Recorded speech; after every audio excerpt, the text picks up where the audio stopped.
Olá, estudantes, tudo bem? Meu nome é Fernando, eu sou professor de História e hoje eu estou aqui com a Elisa, professora de Geografia, e estou com o Lucas, professor de Sociologia. Tudo bem? Beleza, Fernando? Tudo bem? Olha, essa aula do primeiro ano, ela se chama Conflitos Contemporâneos, tá? E é da área de Ciências Humanas e Sociais Aplicadas. Na aula de hoje, nós vamos trabalhar essencialmente com a habilidade 102, identificação, análise e discussão das circunstâncias históricas, geográficas, políticas, econômicas, sociais, ambientais e culturais da emergência de matrizes conceituais hegemônicas, etnocentrismo, evolução, modernidade, etc., comparando-as a narrativas que contemplem outros agentes e discursos. Nessa aula sobre o mundo contemporâneo e conflitos contemporâneos, nós vamos falar sobre a guerra entre Rússia e Ucrânia. Guerra que foi começada no dia 23 de fevereiro de 2022. Então nós vamos pegar aí, tentar contextualizar causas e consequências, motivações, o porquê que esses dois povos acabam entrando aí um em conflito com o outro, certo? Então, para isso, nós vamos começar e vamos identificar que nessa primeira aula a gente vai falar de origens históricas, étnicas, culturais em comum entre ucranianos e russos. Vamos falar da dissolução da União Soviética, da política ambígua dos Estados Unidos no leste europeu, o que isso influencia também nesse conflito que iniciou em fevereiro, e a expansão da Organização do Tratado do Atlântico Norte para o leste europeu. Na próxima aula, vocês vão ver o golpe de 2014 na Ucrânia, a resistência contra o golpe de 2014 e a ocupação russa da região da Crimeia, a retomada da escalada militar dos Estados Unidos na região ucraniana e a invasão militar russa, que é essa invasão de fevereiro de 2022. Beleza, gente? Bora lá. Então vamos lá. Primeiramente, então, origem histórica desses povos russos e ucranianos. O que a gente pode falar sobre isso, Lucas? Isso é interessante, Fernando, porque é importante considerar que a gente está falando de um ambiente cultural eslavo, Existem atualmente vários países de cultura eslava, Rússia e Ucrânia têm uma história em comum antiga. Então, a gente está falando aqui da Idade Média, da Alta Idade Média, século IX. Existem várias tribos eslavas na região, que dão uma certa unidade cultural para o território, que hoje abrange 3 países principais, que é a Ucrânia, a Rússia e a Bielorrússia. Nesse mapa, a gente consegue ver mais ou menos a delimitação da Rússia de Kiev, que é, digamos assim, uma espécie de estado medieval, em que essa cultura eslava do leste se estabelece. É interessante até ali, tem uma moeda ali no canto superior do mapa, que é uma moeda medieval com um tridente, que é justamente o brasão da Ucrânia hoje, Sim, e aí, Ziza, a gente vê aqui que essa grande Rússia, ali do século IX, ela pega territórios da Ucrânia, territórios russos, e territórios da Bielorrússia, não é isso? Com certeza, a gente consegue perceber desde o Mar Báltico ao norte até ali no Mar Negro, já temos uma demonstração do que viria a ser esse grande império, Sim. Então aqui a gente tem também a identificação das 3 bandeiras dos 3 países e tem um trechinho aqui para a gente entender como é que essa composição étnica, essa composição histórica desses 3 países. Essa herança em comum remonta ao século IX, quando Kiev, a atual capital ucraniana, era centro do primeiro estado eslavo, criado por um povo que se autodenominava Rus. Foi esse grande estado medieval, que a gente viu no mapa anterior, que os historiadores chamam de Rus de Kiev, que deu origem à Ucrânia e à Rússia, cuja capital atual, Moscou, surgiu no século XII. Então, ou seja, a cidade surgiu depois dessa origem anterior da chamada Rússia de Kiev. Bom, então, aqui a Ziza vai apresentar para nós essa expansão do Império Russo, como que lá, do Rus de Kiev, a Rússia vai chegar a ter essa dimensão territorial. Como vocês podem ver, a Rússia, o Império Russo, ele vai abranger tanto o norte com a Península da Escandinávia, ao sul, próximo do Mar Cáspio, do Mar Negro. A gente vai ver em direção, inclusive, ao Oceano Pacífico, inclusive o Alasca vai fazer parte desse Império Russo e que posteriormente, né, que vai ser vendido para os Estados Unidos, o território do Alasca. Essa expansão, né, imperial russa, ela se dá ao longo de séculos, né, sob o mando dos czares, né, que eram os imperadores desse Império Russo. E como a Ziza acabou de falar, a expansão chega até a América do Norte, né? Sim, né? Lembrar que o czarismo ele começa, né, no século XVII, né, essa ideia do império, né, dos grandes imperadores, dos grandes czares, né, com a Catarina, né, com o Ivan. E aqui a gente vê essa escalada, né, o território que hoje é a Rússia, né, a gente vê, né, a degradação de verde, né, mostrando como é essa ocupação a partir do século XIV.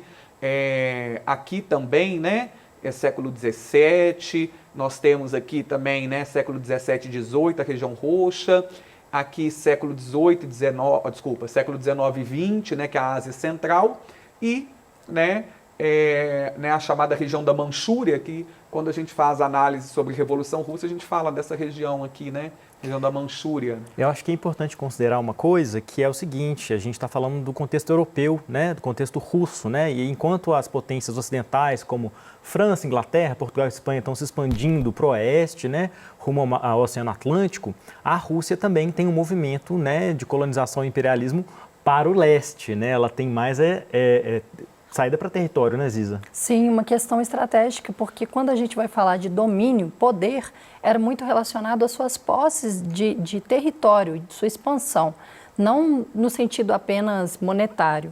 E uma coisa que a gente pode reparar no mapa também, a região roxa é a região do nosso interesse da aula de hoje, que é a região da Ucrânia. E a Ucrânia, inicialmente ela não fazia parte do Império Russo e ela vai pedir esse abrigo, esse reforço do czarismo contra os domínios, as batalhas contra os poloneses. Sim, e aí, né, vai de 1678 a 1855, essa degradação de roxo aqui, né, a ocupação da Rússia na região do leste europeu. Bom, dando prosseguimento então, né, no início do século XX, a gente tem, né, a Revolução Socialista na Rússia e a formação da União Soviética. Então, lembrar ali, né, no contexto da Primeira Guerra Mundial, nós temos a dissolução, né, do czarismo, da monarquia absolutista na Rússia, a introdução do socialismo, né, desse movimento ali de 1917, e depois da Guerra Civil, né, porque você vai ter grupos da sociedade russa que são contrários à Revolução Socialista, quando, né, os bolcheviques, que é o grupo majoritário e socialista, vencem a Guerra Civil, né, vencem o conflito interno, você vai ter em 1922 a formação da União Soviética. Então as duas imagens aqui mostram, né, comemorações, né, o Partido Comunista da União Soviética era o CCCP, e aqui a gente tem o brasão, né, da União Soviética durante a sua existência. Certo? E nós vamos ter a vitória por parte da União Soviética na Primeira Guerra Mundial, em parceria, inclusive, com os países aliados, né? Exatamente. Ela, né, vai fazer esse processo, né, de construção, né, de formação dessa união de repúblicas, né, a partir do momento que a Rússia consegue se consolidar enquanto nação socialista. Bom, então essa Revolução Soviética, ela herda do território do Império Russo, né? E agora divide ele em várias repúblicas, né? Repúblicas socialistas soviéticas. Interessante a gente considerar que é um território confederado, ou seja, as repúblicas da União Soviética, elas têm uma certa autonomia em relação ao poder central, que fica na Rússia especificamente. Cada república tem uma língua, tem, digamos assim, um governo, né, local, né? Então a gente fala que é confederado. E é socialista porque existe uma centralização, né, do planejamento da economia, né? Não existe aquela economia de mercado, né? Não é a livre iniciativa, né? A vida econômica e política está na mão do Partido Socialista, né? Sim.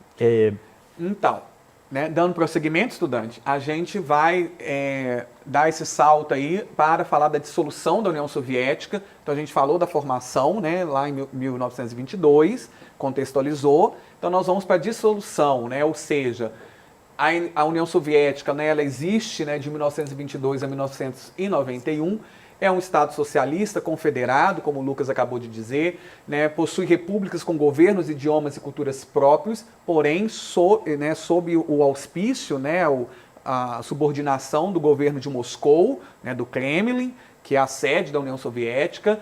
Essas repúblicas, elas tinham o direito de se separar da União Soviética, elas nunca o fizeram durante a existência desse país. E o que caracteriza, após a Segunda Guerra, a União Soviética é a Guerra Fria, né? Porque você vai ter, né, após o final da Segunda Guerra, essa questão da disputa ideológica, a bipolarização entre capitalismo e socialismo, que vai ali, né, do final da Segunda Guerra Mundial até a fragmentação da União Soviética. Bom, o fim da União Soviética marca o fim do socialismo soviético, porque as outras nações socialistas, né, elas vão permanecer existindo, outras também vão, né, deixar o socialismo e vão se, né, entrar, aderir, né, ao capitalismo, aderir, né, ao capitalismo. Muito obrigado por esse verbo. E a Rússia e a Ucrânia, então, né, se tornam países independentes com a fragmentação da União Soviética, certíssimo? Muito bem. Ainda vamos mais um slide também. Então, com vocês aí, quem que vai? Com relação a essa ideia sobre um recorte muito importante a gente pensar, esse final dessa Guerra Fria, acaba que a gente percebe que começa a existir muitos problemas, pois estamos falando de uma grande república, um grande domínio que fica realmente falido pelas questões da Guerra Fria. E essa dissolução, as economias estão totalmente frágeis, sem referências. Então, acontece que os países que eram da antiga União Soviética também vão tentar passar por essa transição. No caso da dissolução da União Soviética, nós percebemos as relações entre as ex-repúblicas socialistas, especialmente a Rússia e a Ucrânia, é uma questão muito de parceria, muito de tentar se sustentar. Existia ainda uma identidade em comum. A partilha dessa infraestrutura em comum também, no sentido de desarmar a Ucrânia e Moscou ainda se garantir com relação à geopolítica mundial como um representante das Nações Unidas. E a respeito das minorias étnicas, né, nós percebemos que existem uma grande diversidade étnica e essa diversidade acaba que mostra que existe uma paleta enorme de demandas, de características. Então, esse sentimento de russos, né, essa questão étnica, ainda é uma questão muito, ainda com muitas divergências de interesses. E as questões das armas nucleares, o memorando de Budapeste justamente é esse memorando em que a Ucrânia ela vai se desarmar e vai ceder esse poderio militar, né, para o Kremlin, né, em Moscou. As relações entre os vencedores da Guerra Fria, Estados Unidos e antigos países socialistas, nós percebemos muito uma questão de um isolamento por parte dos Estados Unidos para com a Rússia e gradualmente a gente vê que a Rússia consegue conquistar maior parcerias econômicas de mercado com a Europa, porque uma vez que ela esteja se tornando capitalista, não existe mais um comunismo, né? Sim. E aí, Lucas, o que você pode acrescentar aqui para nós? A Ziza falou dessas duas famílias de problemas, né? Primeiro são os problemas entre as antigas repúblicas soviéticas, depois que elas se tornam independentes, né? Pontuando aí a questão das armas nucleares, porque a Rússia, ela permanece uma potência local, né, mesmo com o fim da Guerra Fria. E o segundo problema, que a Ziza também falou, é a questão da relação do bloco capitalista liderado pelos Estados Unidos com todos esses outros países. A gente vai ver, na sequência, qual vai ser a política dos Estados Unidos para a região, né, como eles vão se interagir com essa região. Bom, então, né, como é que é essa interação, essa política ambígua dos Estados Unidos no leste europeu? Bom, o mundo pós-Guerra Fria, né? O pessoal costuma falar da nova ordem mundial, né, Ziza? Sim, a nova ordem mundial, justamente ao fim da Guerra Fria, começaram a ter várias teorias econômicas pensando, e agora vai ser a paz mundial, já que não tem mais grandes potências nucleares brigando entre si? Ou será que a questão com a superação do capitalismo, o fim das repúblicas soviéticas socialistas e dos regimes socialistas, como que vai ser essa questão de mercado? Então, eles pensavam numa ordem unipolar, com a grande potência Estados Unidos. Mas ao longo das décadas nós vamos ver que na verdade é uma multipolarização, em que potências regionais em diferentes continentes vão exercer a sua influência e a partir dos blocos econômicos eles vão se proteger e conseguir competir nesse mundo globalizado. Nessa região especificamente, o que vai acontecer, né?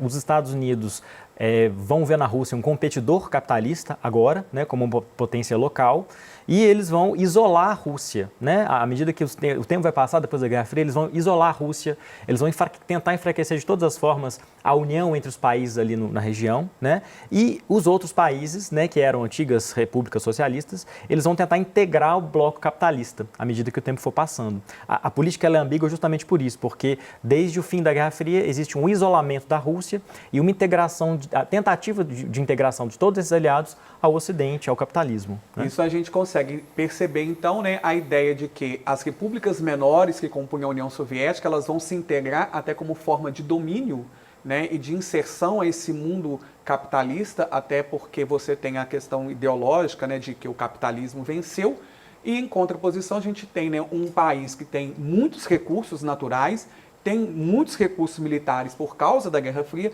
então esse país precisa, né, ter esse isolamento, ter cada vez menos influência sobre as suas antigas áreas de influência, né, que seria Ásia Central e Leste Europeu. Inclusive, a Rússia ela vai criar esse bloco econômico que é a CEI, né, a Comunidade dos Estados Independentes. Para tentar manter, né, um certo domínio sobre as antigas repúblicas soviéticas.